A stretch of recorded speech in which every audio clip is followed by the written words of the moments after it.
Hello, Jonathan Rayo here with Simplified Guitar, and in this lesson, I want to teach you how to play the song Evidence by Josh Baldwin. This song was recommended by Patron Debbie. Thank you, Debbie, for your song suggestion. Now, what I'm going to do first is play all the way through the song, and then at the end, I will break it down and explain it to you in more detail. So make sure to stick around for that.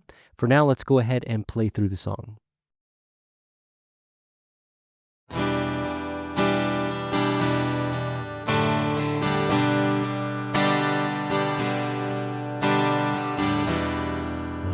Throughout my history, your faithfulness has walked beside me. The winter storms made way for spring, and every season from where I see the evidence of your goodness all over my life, all over my life. I see your promises in fulfillment all over my life, all over my life. Help me remember when I'm weak. Fear may come, but fear will leave.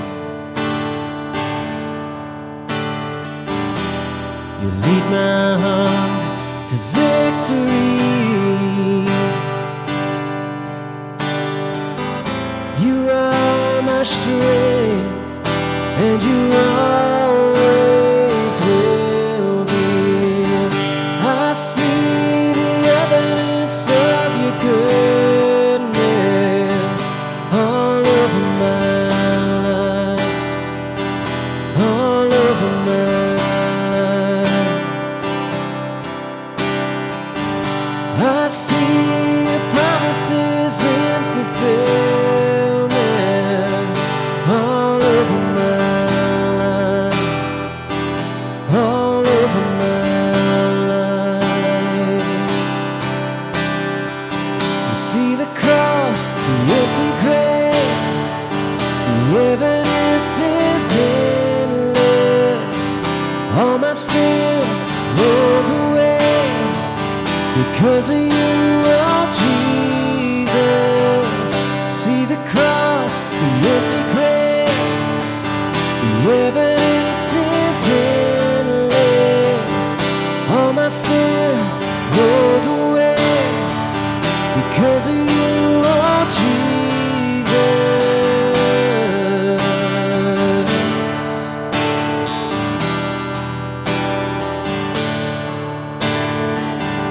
I see the evidence of your goodness all over my life, all over my life.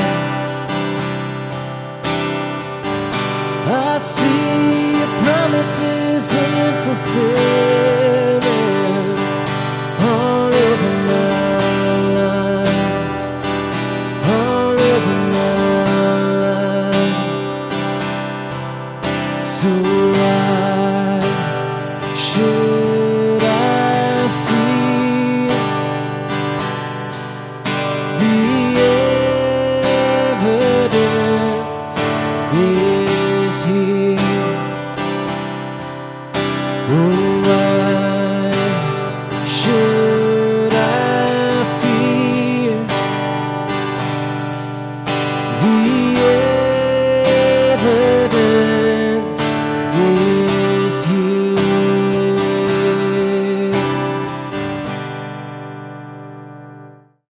All right, now before I break this song down, if you would like to check out the chord chart for this song, you can click right up there to head over to my Patreon page. Now, for this song, we are going to be playing it in the key of G, although we are starting the song off on an E minor. So we're going to start off with that E minor 7, which looks like this. Of course, you could play just a traditional E minor if you want. But again, all of these chords that I'm going to be using for this song, these variations, are there to make your transitions easier. So as you're transitioning from one chord to the next, for almost all of these songs, all of these chords, we only need to move 2 fingers, your first and second finger. Okay, so for instance, coming from that E minor 7, we're going to go to a D over F sharp. To get to there, we're just going to take our first and second finger and spread them out. Our first finger is going to go up, second finger is going to go down, and that's our D over F sharp. Okay, and then from there we have a G, which I just need to take those first 2 fingers and reposition them again, and now we're on our G. So far we haven't had to move our third and fourth finger. Okay, from here we have an A minor 7. Now for this one, we are going to take off that third finger, and we're going to play our A minor 7 like this. I'm keeping my pinky down on the 3rd fret of the high E string. You can play an A minor 7 without that pinky, but again, we're keeping it there to make the transitions easier.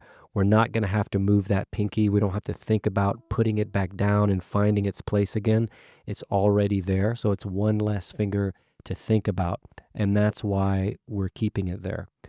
Okay, a little bit later on, I believe, let me just double check. Yeah, we have a C add 9 as well. So for that C add 9, my third and fourth finger are going to be where they were for all these other chords, but we're going to put our first and second finger here. It looks just like the G chord, but from that G chord to get to that C add 9, I'm going to take my first and second finger and slide them down each one string to basically to the D and the A string, okay? And that's my C add 9. So very similar shape to the G, which makes those transitions very easy. For this C add 9, you want to make sure you're not strumming that low E string, so you start your strumming on the A string for this chord. Okay, and those are all the chords that we're going to be using for this song. For the strum pattern, we're going to be using the driving pattern, and this is a very simple 4-beat pattern. So we're going to have 4 down strums, 1 strum on each beat, and then we're going to have an up strum after beat 4, and then that pattern repeats. We also want to make sure we're putting emphasis on 1 and 3. So that's every other beat we're going to strum harder to create some dynamics in the pattern. So that pattern is going to sound like this: 1, 2, 3, 4, and 1, 2, 3, 4, and 1, 2, 3, 4, and 1. Okay, so very, very simple pattern. You can practice it like that if you're not familiar with it. Something I do want to mention is there are going to be some chords in this song that only last for half a measure. That means just 2 beats. Okay, and this can trip some people up if you're not familiar with it or you haven't played songs that do this. But let me just give you an example. So right at the beginning, in the beginning of verse 1, we start off with that E minor 7, and we are going to play that E minor 7 for 1 full measure, which is 4 beats, and then a half of another measure. So that's 2 beats. So we have 1, 2, 3, 4, and 1, 2. And then we're going to switch to the D over F sharp for beat 3 and 4. And then we're going to leave the D and go to the G for the new measure. So we're only going to be on that D over F sharp for 2 beats for beat 3 and 4 of the second measure. Okay. So if I just play that all together while counting the beats, this is what it sounds like. 1, 2, 3, 4, and 1, 2, 3, 4, and 1, 2, 3, 4. Okay, so this happens a few times in the song. It happens right here in the verses when we're leaving that E minor every time for every line of the verses. Okay, it also happens in the chorus. Okay, we hold that G when we get to the chorus. We get that G for a couple of measures, for 4 measures to be exact. And then actually 3.5 measures, because towards the end of that last measure, the end of that third measure, we're going to switch to that D over F sharp, again, just for 2 beats. And then we are going to move on to the next chord, which in this case is an E minor. Okay, so that's 1, 2, 3, 4, 2, 2, 3, 4, 3, 2, 3, 4, 4, 2, 3, 4, 1, 2, 3. Okay. So again, just two measures, two beats, I mean, for that D over F sharp when we're switching to it in that chorus. It also happens again in the bridge, okay? Towards the end of the bridge, we got that D over F sharp again. That's just going to last for two beats before we switch to the G, okay? So for that bridge, we have a C for one measure, a D for one whole measure, an E minor, and then we switch to that D over F sharp for two beats, and then a G for two beats. And then we're back to the C add 9. Okay, so all together, the D and that G are going to make up one full measure, 4 beats altogether. 2 beats for the D, 2 beats for the G, and then we're back to the C add 9 in the beginning of the bridge. Okay, so let me count those beats for that bridge to show you what I mean. Okay, starting with that C add 9, we have 1, 2, 3, 4, and 1, 2, 3, 4, and 1, 2, 3, 4, and 1, 2, 3, 4, and 1, 2, 3, 4. Okay, so these are things that can be a little bit complicated if you don't know what's going on, and it can throw you off and kind of make you fumble over the melody and everything. But if you know what's happening, you can practice it with counting those beats just to get the feel of how long you have to hold these chords.